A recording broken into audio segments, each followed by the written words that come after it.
De quoi on parle au juste? Bien, on parle des enfants avec un trouble sensoriel qui affecte comment leur corps va percevoir les informations tactiles qui sont liées au port de ces vêtements. C'est ce qu'on appelle communément des hypersensibilités sensorielles. Donc, ils perçoivent trop leurs vêtements et ce sont les mêmes enfants qui vont réagir trop à leurs vêtements. Et c'est ce qu'on appelle dans notre jargon d'ergothérapeute des hyperréactivités sensorielles. Alors, ils perçoivent trop, ils réagissent trop, ça va de pair. Donc, la question qui nous intéresse, c'est on fait quoi?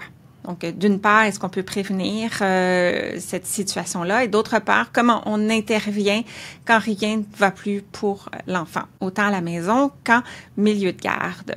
Alors, c'est quoi qui se passe au juste? Ben, ce qui est sûr, ce qui se passe pas, c'est que c'est pas un caprice, c'est pas non plus un problème de peau, c'est pas non plus une mauvaise éducation des parents. Alors, c'est quoi? Ben, c'est une immaturité ou une particularité de la façon dont le système nerveux de l'enfant se développe et ça affecte, oui, comment il traite l'information tactile avec sa peau, mais possiblement aussi d'autres sens comme les bruits, les lumières, la texture des aliments. 3 petits points théoriques importants à connaître, c'est que la perception de l'enfant va varier avec l'état de son système nerveux. Alors, s'il est fatigué, s'il est malade, s'il est anxieux, bien, il va être plus susceptible à être plus intolérant, notamment avec ses vêtements. Les hypersensibilités sensorielles aussi, c'est cumulatif au cours d'une journée, mais au cours d'une semaine aussi. Donc, plus l'enfant est en contact avec des irritants, plus sa perception va être amplifiée, plus il va être inconfortable, plus ses réactions risquent aussi d'être excessives. Alors, quand on le voit exploser cet après-midi parce que c'est le temps de mettre ses mitaines, son cache-cou pour aller dehors, alors que normalement, il le fait sans problématique, c'est possible que ça soit à cause des autres activités qu'il a vécues au cours de la même journée ou même de la même semaine ou même fin de semaine à la maison avec sa famille. Et c'est présent depuis la naissance. Alors, un petit bébé qui est difficile à calmer, ça peut être un bébé qui a de la difficulté à traiter les stimuli autour de lui, incluant la sensation de sa couche. Là où on va avoir le plus grand pouvoir pour aider les enfants, c'est dans la prévention. Et la prévention, ça commence par l'achat des vêtements. Alors, des informations que vous pourrez partager avec les parents. C'est sûr que ça va être aidant d'acheter des vêtements qui sont le moins irritants possible pour l'enfant. Donc, le parent va, au fil du temps, devenir un expert du jeu suivant, cherche et trouve les irritants potentiels sensoriels sur les vêtements. Et j'ai nommé des élastiques, des endroits qui font des petits plis, les choses qui servent au collet, des étiquettes, des coutures, par exemple, qui pourraient frotter, des bas qui pourraient être un petit peu trop larges, descendre et déranger l'enfant. Le plus possible, l'enfant devrait faire partie du choix, de la sélection des vêtements. S'il se sent en contrôle, il va être d'autant plus susceptible de mieux tolérer le vêtement une fois de retour à la maison. Une stratégie, c'est d'aller toujours dans la même boutique. Ça peut limiter le stress de la nouveauté, l'aider à mieux participer. L'enfant devient à l'aise avec l'environnement et peut davantage se concentrer sur les vêtements.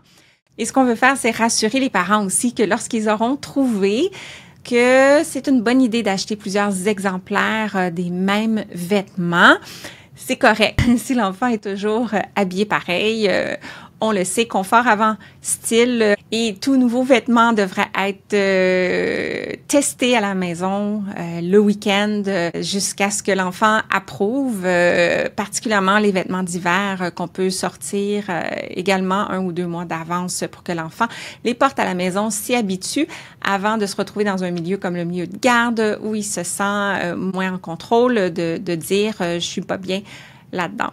Et lorsqu'il s'agit du choix des vêtements quotidiens, si c'est pas toujours les mêmes, l'enfant peut participer la veille avec son parent à choisir des options pour le lendemain, peut-être les mettre dans les paniers. Le lendemain matin, il sait déjà à quoi s'attendre, il sent encore qu'il y a du contrôle et l'enfant devrait s'habiller au moins, je dirais, 30 minutes avant son départ pour qu'il ait le temps de porter les vêtements. idéalement, en contexte de jeu, d'avoir du temps de jeu libre aussi, ça fait un contexte positif et qu'il ait le temps de se changer si jamais certains choix n'étaient pas les bons pour cette journée-là. Finalement, l'enfant devrait avoir un kit de rechange, un kit confort. Là. Ils ont déjà, j'imagine, un sac de rechange en cas d'accident, pipi, caca. Mais ce qu'on veut aussi, c'est que l'enfant ait là-dedans un T-shirt, un pantalon, des vêtements dans lesquels il est confortable, mais surtout qu'il sache qu'il a ce sac-là et qu'il sache qu'en tout temps, il peut venir vous voir et demander à porter ses vêtements confort. Ça se peut qu'il ait besoin de changer de tuque, de mitaine, de cache-cou aussi. Donc, on veut avoir ces options-là disponibles pour lui. Maintenant, parlons d'intervention dans le feu de l'action. Ça va arriver cet hiver. Vous allez être prête à aller jouer dehors. Les enfants doivent s'habiller. Et là, on a un petit coco qui refuse de participer à cette activité-là. Il explose ou il insiste pour escamoter certains items. Il veut pas mettre la mitaine, veut enlever ses bas pour aller dans ses bottes, etc.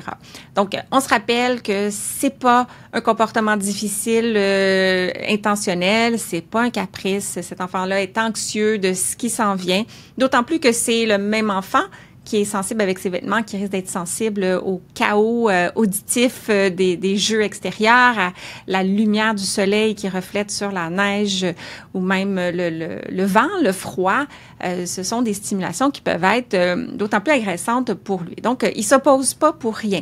Maintenant, dans ce moment-là, il n'est pas hyper disponible, c'est pas nécessaire de lui donner plein d'explications, plein de compromis.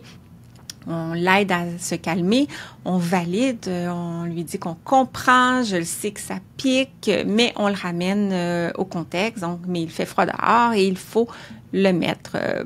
Et là, si vous connaissez des stratégies qui peuvent l'aider un peu à apaiser son système nerveux, on peut respirer ensemble, on peut s'éloigner, aller s'habiller dans le local, utiliser un support visuel aussi avec une séquence d'habillage, pas qu'il en a besoin au niveau de la séquence, mais ça peut l'aider à se distraire aussi. Et ce qui est toujours aidant, c'est de prévenir l'enfant. Donc, de ne pas soudainement dire « tout le monde, on range les jeux et là, on va jouer dehors ». Donc, aller aviser cet enfant-là à l'avance que on s'en va jouer dehors bientôt.